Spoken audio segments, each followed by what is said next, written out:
Hello students.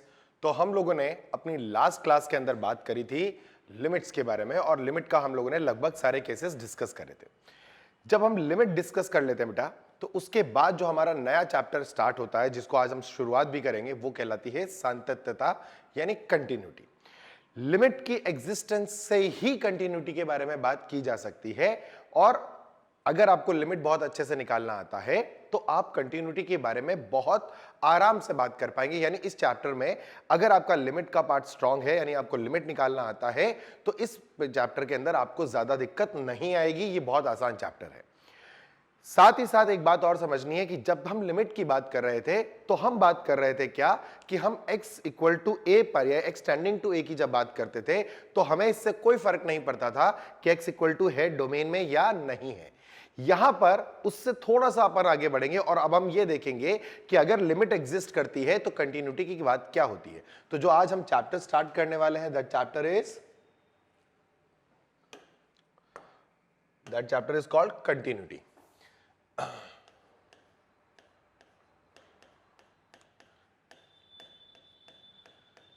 यानी सातत्यता।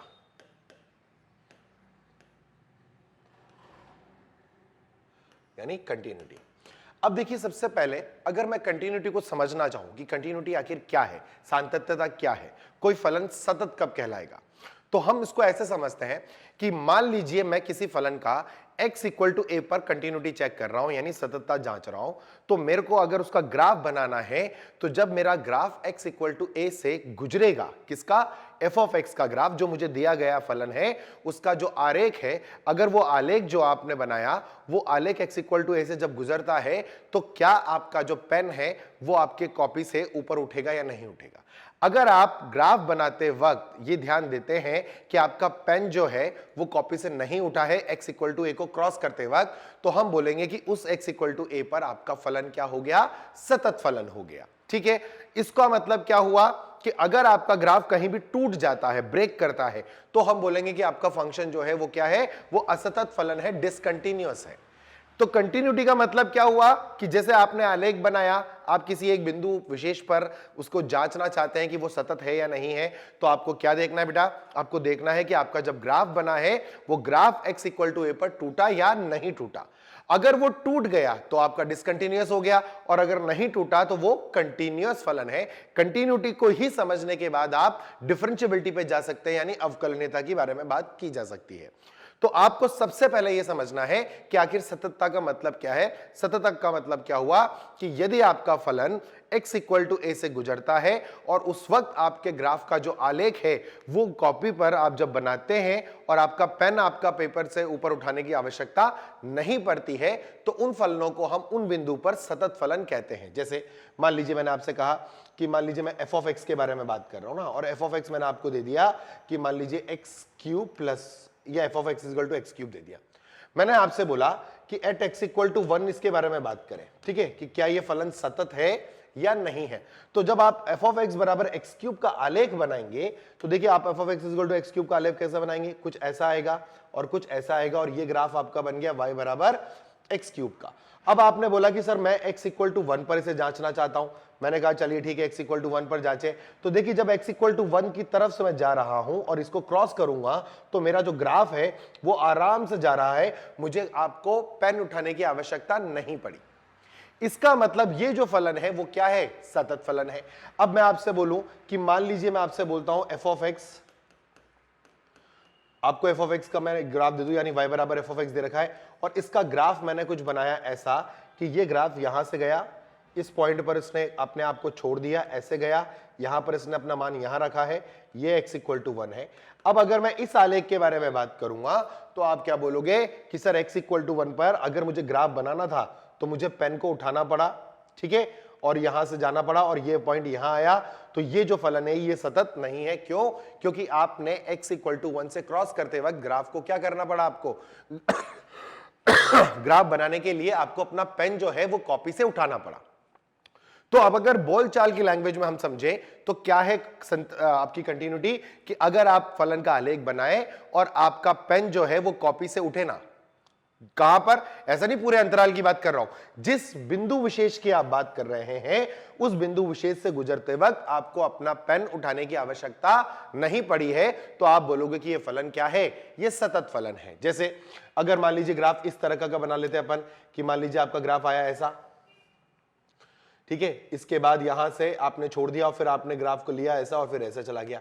ये भी मान लीजिए कोई एफ ऑफ एक्स का ग्राफ था, मान लेते हैं, पता नहीं कुछ भी हो, y बराबर एफ ऑफ एक्स ले लिया। तो आप देखें कि x इक्वल टू ए पर अगर मैं देखूंगा आपको, तो आप पहले ग्राफ को वहां तक लेके आए, फिर आपको पेन हटाना पड़ा, फिर आपने नीचे का आलेख बनाया, तो क्या हुआ? x इक्वल टू ए पर आपको पेन को पेपर से लिफ्ट करना पड़ा, उठाना पड़ा, तब ये आलेख बनाए। तो हम बोलेंगे कि ये फलन क्या है? असतत है। इसका मतलब सततता जांचना है तो आपको क्या देखना है? उसका आलेख देखना है। और आलेख अगर आपका क्या हो गया, आपको ग्राफ उठाना पड़ा, ठीक है, आपको ग्राफ के लिए अपना पेन उठाना पड़ा, तो हमें बोलना पड़ेगा कि यह फलन असतत है। अब यहां पर एक और इंपॉर्टेंट बात है, वो ध्यान रखना बेटा, कि जब भी हम कंटिन्यूटी की बात करते हैं किसी बिंदु पर, तो वो जो बिंदु है वो आपके फलन के प्रांत में होना चाहिए। बात समझना मेरी बात, यानी उसके निकटवर्ती बिंदु भी होने चाहिए, यानी हम उसके डोमेन की बात करेंगे। यानी अगर मैं आपसे बोलूं कि अगर मैथमेटिकली मैं समझाऊं कि अगर कोई फलन सतत है, तो कैसे कहूंगा कि वो सतत है? मैं कहूंगा कि आप अगर x इक्वल टू ए पर किसी फलन की सततता जांचना चाहते हैं, तो क्या होगा कि आपकी LHL जो होगी और जो RHL होगी वो बराबर होनी चाहिए, यानी लिमिट जो है वो क्या करे? एग्जिस्ट करे। जब लिमिट एग्जिस्ट करती है तो फिर हमें यह जांचना है कि जो लिमिट का मान आया है, अगर वो आपके एफ ऑफ ए के मान के बराबर आ जाए तो फलन सतत है, अन्यथा वो सतत नहीं है। इसका मतलब अगर मेरे से कोई बोले कि अगर सर कंटिन्यूटी के बारे में अपन बात करें मैथमेटिकली, तो हम क्या बोल पाएंगे कि अगर कंटिन्यूटी की बात हमें किस पर बात करनी बेटा? x इक्वल टू ए पर, तो हम बोलेंगे कि फलन y बराबर f of x x equal to a पर सतत फलन कहलाएगा, सतत फलन होगा यदि LHL is equals to RHL is equals to f of a हो। मतलब आपका LHL निकाला आपने RHL निकाला, और अगर LHL और RHL का जो मान आया एक निश्चित अंक आएगा, तभी तो लिमिट एग्जिस्ट करेगी। जब लिमिट एग्जिस्ट कर जाती है तो वो जो मान आ रहा है आपकी सीमा का, अगर वही मान आपका x इक्वल टू ए डालने पर एफ ऑफ ए ने भी दे दिया, यानी एफ ऑफ एक्स का मान x इक्वल टू ए पर वही मान आ जाता है, तो हम बोलते हैं कि वो फलन क्या है? सतत। तो आवश्यक कंडीशन क्या हुई कि LHL is equals to RHL is equals to f of a. क्या कह रहे हैं साथ में? जहां ए के निकटवर्ती बिंदु, ए के निकटवर्ती बिंदु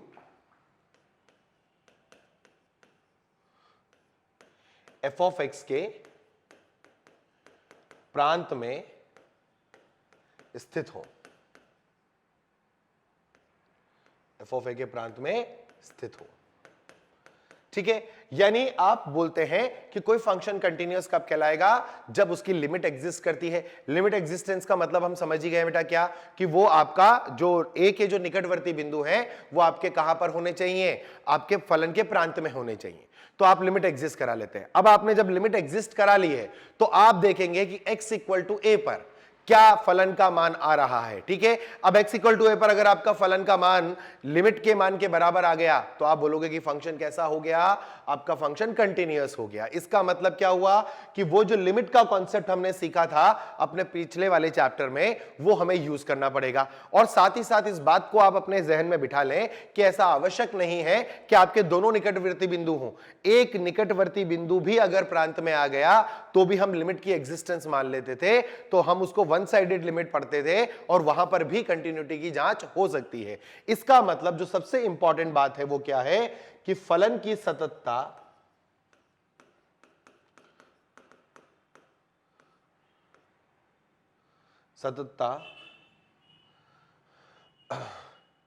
x इक्वल टू ए पर मीनिंगफुल तभी है जब ए के निकटवर्ती बिंदु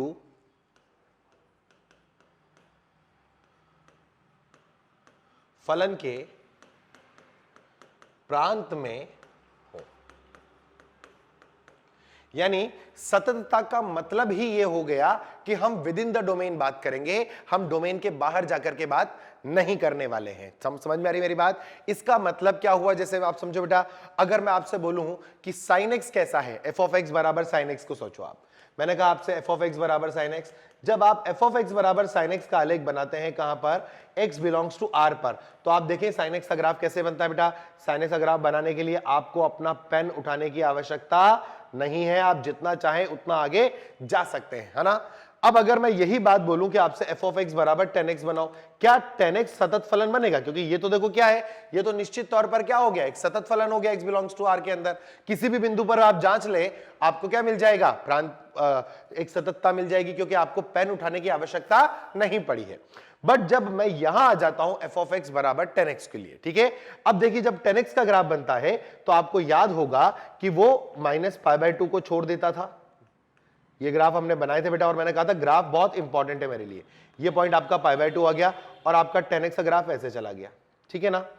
उसके बाद आपने π/2 से लेकर और आगे बढ़ा दिया लाइन, और कहां तक चले गए बेटा आप, 3π/2 तक चले गए, और फिर ये बीच में कहीं पाई आया होगा और आपका ग्राफ कुछ ऐसे आया होगा।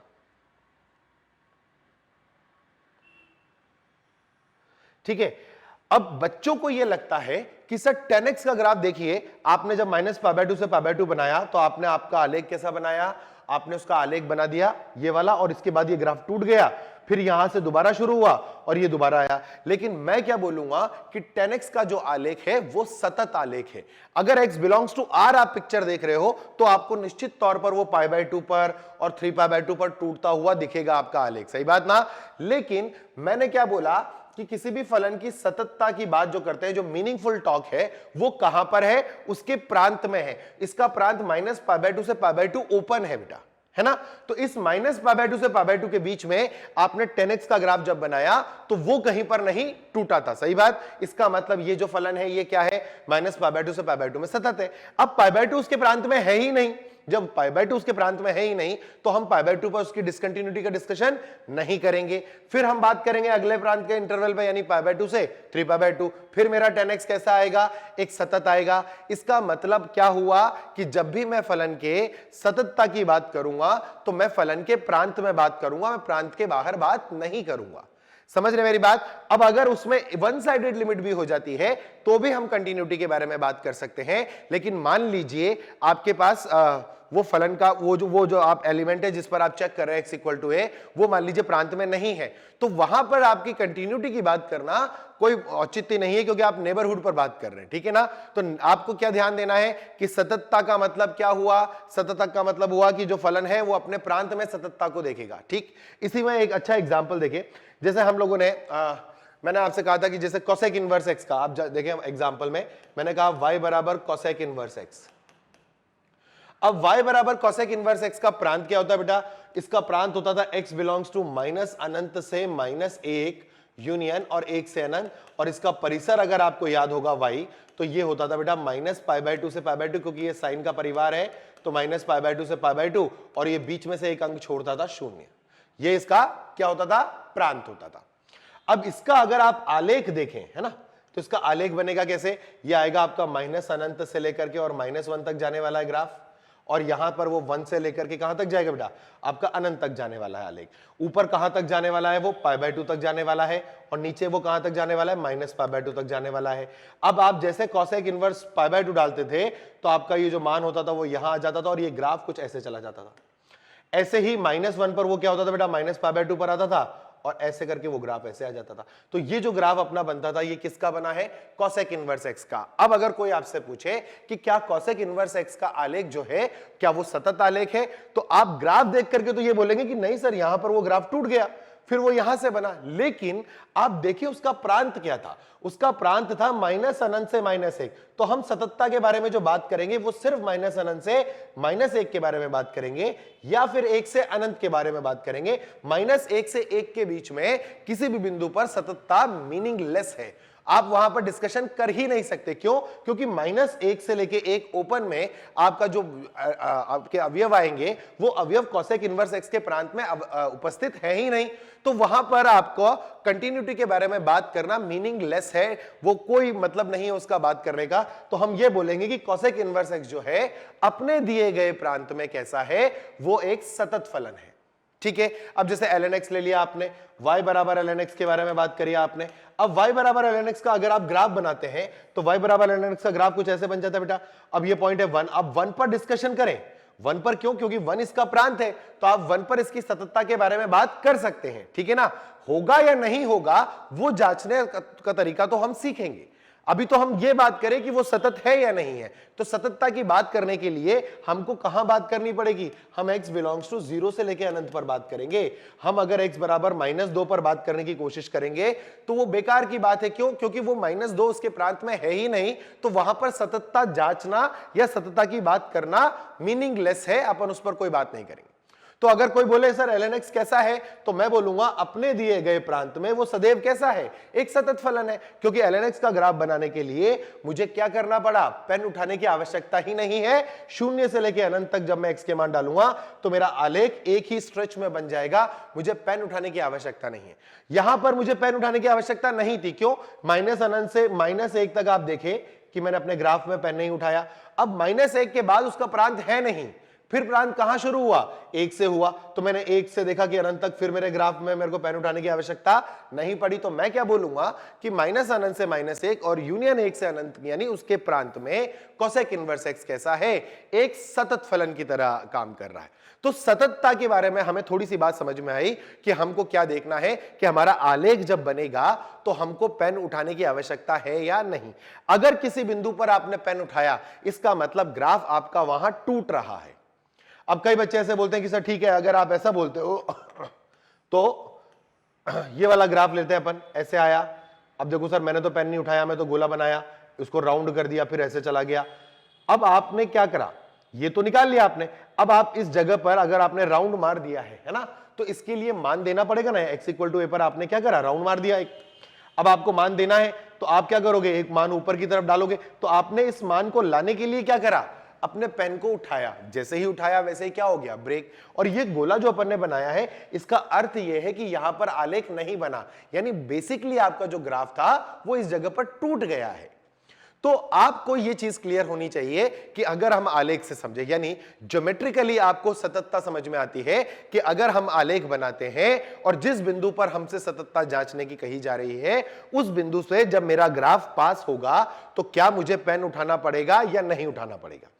अगर आपने उसका पेन नहीं उठाया है और आपका ग्राफ एक ही स्ट्रेच में बन गया है, तो आप बोलोगे कि उस बिंदु पर आपका दिया गया फलन सतत है। अन्यथा अगर आपने पेन उठा दिया तो वो क्या हो गया? असतत हो गया, यानी डिसकंटिन्यू हो गया। ठीक बात, ये तो हुई उसकी ज्योमेट्रिकल मीनिंग।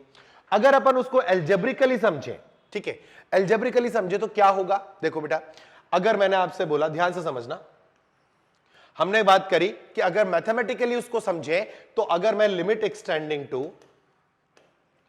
a माइनस निकालू, है ना, f(x) की वैल्यू, वो जो मान आया वो मान limit extending to a plus पे भी आ जाए। ठीक है, और आप जानते हैं कि वो क्या होना चाहिए? अ फाइनाइट क्वांटिटी, यानी एक निश्चित अंक आ जाए। तो आप बोलते हो कि एक्सटेंडिंग टू a पर आपके फलन की जो सीमा है वो एग्जिस्ट करती है। ठीक बात। अब आपने जो मान निकाला ये AF(q), मान लीजिए ये मान कितना आ गया? L आ गया। आपने क्या करा? जब फलन के अंदर x का मान a डाला, f(a), और f(a) का मान भी क्या आ गया? L आ गया। तो क्या हुआ है पहले लॉजिकली समझे।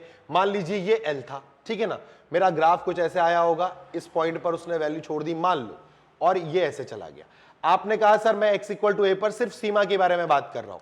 तो सीमा के बारे में बात करने के लिए आप x = क्या करोगे बेटा? a-h पर जाओगे। a-h पर आपका जो फलन है वो ग्राफ को कहां पकड़ लेगा? यहां पकड़ लेगा। जैसे ही आप h को 0 करेंगे, ये बिंदु सरक जाएगा किसकी तरफ? a की तरफ। जब ये बिंदु सरकेगा a की तरफ, तो ये जो आपका बिंदु है ये वक्र में जाएगा इस खाली जगह की तरफ, हाँ या ना। और ये खाली जगह का मान क्या आ रहा है? मान लीजिए अपना L आ रहा है। ठीक है, ऐसे ही जब आपने x = a + h पकड़ा, तो x बराबर a प्लस एच पर क्या हुआ, मान लीजिए आपका आलेख पर आप पहुंच गए हैं यहां इस बिंदु पर।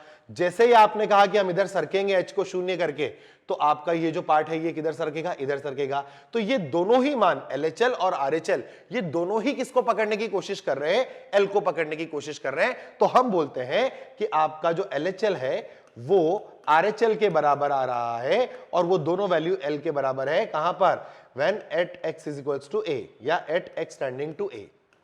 जब हम x को a के करीब लेके जा रहे हैं तो हमारा LHL भी a के x बराबर a पर L के मान को पकड़ने की कोशिश कर रहा है और अपना RHL जो है वो भी x टेंडिंग टू a पर L को पकड़ने की कोशिश कर रहा है, दोनों पकड़ रहे हैं। अब लिमिट की जब बात कर रहे थे तो मुझे इससे कोई फर्क नहीं पड़ता था कि x इक्वल टू a पर मान क्या आ रहा है, मुझे तो सिर्फ क्या मतलब था, LHL से और RHL से। ये लिमिट का पार्ट था जो हमने छोड़ दिया।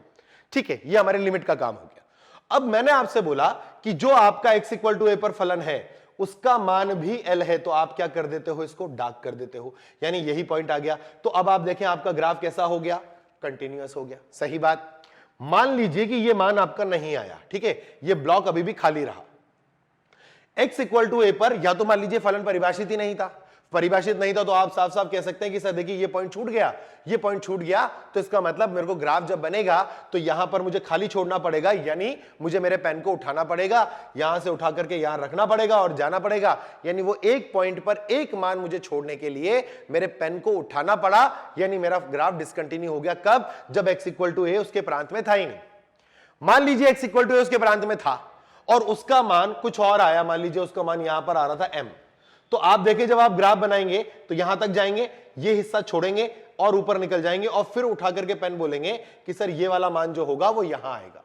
मान लीजिए ये मान m था, तो अब आप बोल पाओगे कि आपका फलन क्या है, डिसकंटिन्यूअस। तो जब हम लिमिट कैलकुलेट करते थे तो याद रखना कि मैं इस x इक्वल टू a पर ध्यान नहीं देता था, मुझे तो a के दोनों नेबरहुड पर बात करनी होती थी। और अगर ये दोनों सेम एक निश्चित अंक L को की तरफ अग्रसित होते थे, मतलब उसकी तरफ टेंड करते थे, तो आप समझ पा रहे हैं कि मैंने बीच में एक मान छोड़ रखा है जिसके बारे में मैं बात नहीं कर रहा हूं। बस सततता में क्या हुआ, वो जो ब्लॉक आपका खाली है उस खाली ब्लॉक में अपन ने क्या रखा, अपन ने वो वैल्यू लाके रख दी और आपका ये कंटिन्यूअस हो गया। इसको इमेजिन करो ऐसे कि जैसे मान लीजिए आप लोगों ने देखा हो कहीं रेलवे ट्रैक बिछा हुआ हो, रेलवे ट्रैक के ऊपर आपको पुल बनाना है। तो ऐसा नहीं होता कि पुल बनाते हैं तो एक तरफ से पुल उठाते हैं और दूसरी तरफ ले जाकर नीचे लैंड करा देते हैं। अगर आपने पुल बनते हुए देखा हो तो जो पुल की एक्सट्रीम पॉइंट है, ठीक है ना, अपन रेलवे ट्रैक को मानते हैं x इक्वल टू a, तो अगर आपका पुल का एक्सट्रीम पॉइंट है तो दोनों तरफ से पुल क्या होते हैं, एक स्पेसिफिक हाइट पर कवर करने की कोशिश करते हैं, एक निश्चित जो आपकी ऊंचाई है उस पर आना चाहते हैं। और जब वो दोनों एक निश्चित जगह पर आ जाते हैं, बिल्कुल x इक्वल टू a के यानी ट्रैक के जस्ट ऊपर आ जाते हैं, तो क्या किया जाता है, कुछ एक दिन के लिए, 2 दिन के लिए आपका ट्रैक ऑफ किया जाता है और उसके बाद एक स्लैब लाया जाता है और उसको बीच में रख दिया जाता है। तो आपका जो पुल है वो बहुत ही स्मूथ बन जाता है, वही कंटिन्यूअस पुल बना, हाँ या ना। अब आप देखो कि अगर ऐसे आपका ग्राफ आया और दोनों सेम मान को पकड़ने की कोशिश कर रहे हैं, आपने क्या करा, वैल्यू उठाया, फलन का जो मान है उसको कह दिया कि वो भी यही मान है सर जो ये पकड़ना चाह रहा है और जो ये भी पकड़ना चाह रहा है, और दोनों समान है, दोनों समान मानों को पकड़ना चाह रहे हैं। तो जो x इक्वल टू a पर आप बात नहीं कर रहे थे, किसके लिए, किसमें, लिमिट में, अब आप कंटिन्यूटी में बात करें और वहां पर वो क्या डाल दें, वो स्लैब फिक्स कर दें। अब जैसे वो स्लैब आपने फिक्स करा तो आपका जो कर्व हो गया वो क्या हो गया, स्मूथ कर्व हो गया, यानी आपका जो पुल है वो कंटिन्यूअस हो गया, उसमें कोई ब्रेकिंग नहीं हुई। क्लियर है मेरी बात। इसका मतलब जो कंटिन्यूटी की बात है वो हम कहां करने वाले हैं, हम जिस बिंदु पे करने वाले हैं वो बिंदु के निकटवर्ती बिंदु हमारे कहां होने चाहिए, प्रांत में होने चाहिए। और पहला काम जो हम करेंगे वो क्या करेंगे, हम किसी भी फलन की जब सततता जांचना चाहते हैं तो जो हमारे पास कंडीशन है, कि कंडीशन क्या है कि आपका limit extending to a minus limit extending to a plus, अगर l का मान बराबर दे रहा है तो f ऑफ a बराबर क्या होगा, l होगा। तो अगर कोई आपसे बोले कि फलन x बराबर a पर कंटिन्यूअस कब है, तो आप बोलोगे कि पहले तो x टेंडिंग टू a पर उसकी हमें क्या चेक करनी है, फर्स्ट केस में हम चेक करेंगे क्या, limit x tending to a पर विद्यमान है या नहीं है। अब सबसे पहला काम आप क्या करोगे, आपको लिमिट ही चेक करनी है। अब लिमिट चेक करने के आपको सारे मेथड पता है बेटा, लिमिट हम पूरा कंप्लीट कर चुके हैं, हमने LHL RHL का करना भी सीख रखा था, इसके अलावा हमने लिमिट्स के मान निकालने के जितने भी मेथड्स थे वो भी सीखे थे, स्टैंडर्ड लिमिट्स भी सीखी थी, सीरीज एक्सपेंशन भी सीख लिया था, लॉपिटल भी हम लोगों ने आखिरी क्लास में सीख लिया था। तो इसका मतलब हम क्या कर सकते हैं, हम लिमिट कैलकुलेट कर सकते हैं। अब आप जब लिमिट कैलकुलेट करेंगे तो आपके पास दो ही उत्तर आएंगे कि या तो वो आंसर है, मतलब वो विद्यमान है, एग्जिस्ट करती है, या नहीं करती है। अब आपका सेकंड पॉइंट क्या होगा, अगर लिमिट एग्जिस्ट नहीं करती तब x इक्वल टू a पर फलन क्या हो जाएगा बेटा, आपका फलन हो जाएगा असतत, सीधी सी बात। क्यों?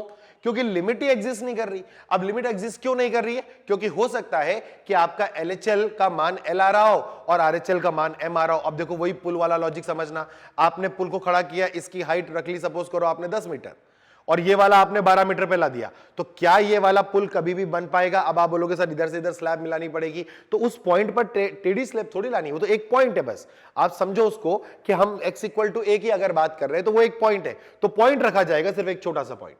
वो पॉइंट अगर सेम हाइट पर नहीं आया तो बात खत्म हो जाएगी, तो आप बोलोगे कि फिर फलन सतत नहीं हो सकता। तो लिमिट अगर एग्जिस्ट नहीं करती है तब x इक्वल टू a पर फलन असतत है, वो क्लियर बात है, उसमें आपको सोचना ही नहीं है, ठीक है।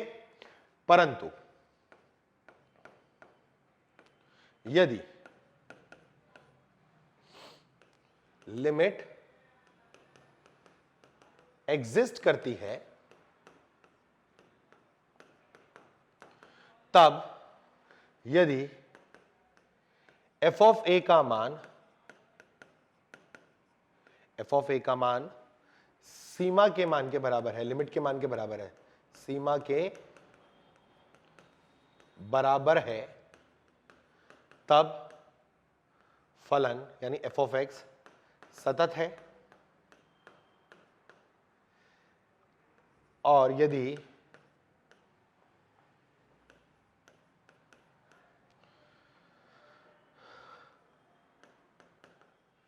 बराबर नहीं तो सतत भी नहीं, बराबर नहीं तो सतत भी नहीं। बात समझ में आ गई?